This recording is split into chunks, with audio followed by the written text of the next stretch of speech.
Conservatives today who say they don't believe in either climate change or doing anything about it, let alone putting a price on pollution, Mr. Speaker. That is the question that many Canadians are struggling with. Honourable member for Cumberland Colchester. Mr. Speaker, after 8 years of this Liberal government, Canadians can no longer afford to eat and heat and house themselves. Take, for example, Phyllis, who lives just outside of Spring Hill, Nova Scotia.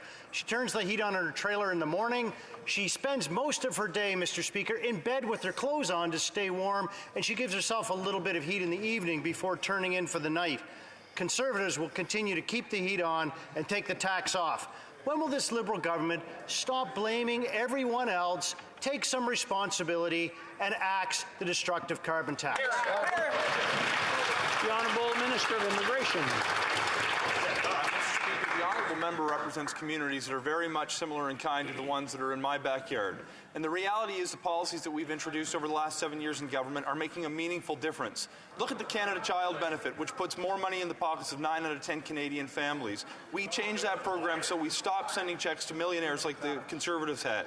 Look at the middle-class tax cut. We raised taxes on the wealthiest 1% and cut them for the middle class. We increased the guaranteed income supplement. We continue to improve the Canada Pension Plan. Every step of the way, we are focused on low and middle-income families to better support them. Every step of the way, the Conservatives vote against it, and I'm happy to take that message to the polls next time.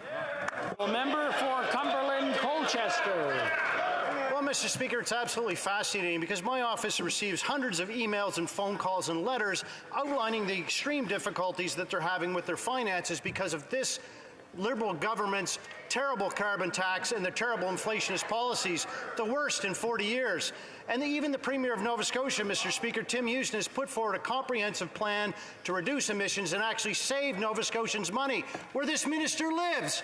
How can he vote against such craziness? This makes no sense, Mr. Speaker.